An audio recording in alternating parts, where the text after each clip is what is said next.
Welcome you into CommonWell TV, where we're interviewing some of the top health IT industry experts and how their organizations are making a difference when it comes to interoperability. Let's turn our attention now to clinical architecture and their CEO, Charlie Harp.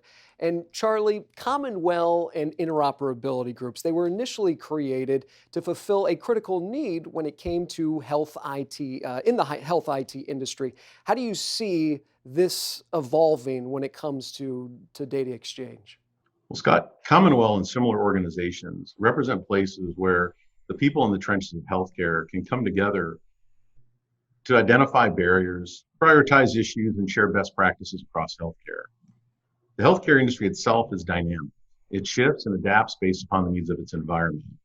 And I think over the next 10 years, our desire as an industry to leverage the information that we have to create valuable insights into our patient populations is going to change our industry. I think it's going to alter a number of things. It's going to change what information we capture.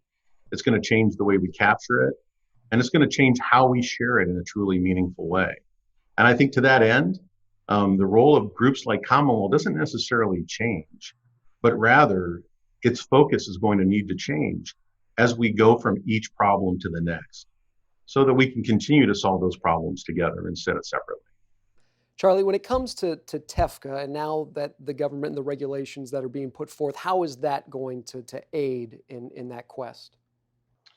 Well, I think ideally government initiatives like TEFCA, ONC, and CMS final rules and others are really intended to drive behavior for the common good. In healthcare, we have significant challenges around privacy and data rights and standards that don't necessarily weigh as heavily on other industries. And they're difficult for the private sector to solve on its own. These government initiatives, if they can eliminate or lower the barriers that stop us from sharing information in a meaningful and secure and productive way, that can really empower private industry to come forward with solutions and help us address some of the biggest challenges we have in improving outcomes across healthcare. Healthcare data exchange, what are some of the maybe misnomers that get caught up from time to time in people's minds? Well, I think the single biggest misunderstanding that we have in the sharing of data is that once you share the information, the work is all done. In my experience, even if we move the information from one place to another accurately and seamlessly, there's still usually an issue with the information itself. A lot of this has to do with the fact that the information that we gather and we get from other places, a lot of it's unstructured. A lot of it is based on codes that are only truly understood by the system that created it. So I think that this uncertainty can create an expectation gap when we get the data. So we think, hey, we shared the data, everything should be great. But when you look at the data that we actually received, we can't really use it. And that's a problem we're going to have to solve. But we can't solve that problem until we get the data together.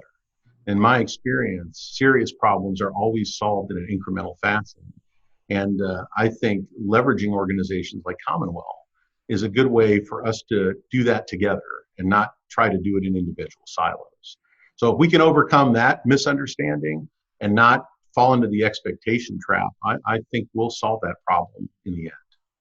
Working for the common good of interoperability. It is clinical architecture as well as CommonWell. And for more information on how you can become a CommonWell member, we invite you to log on to commonwellalliance.org.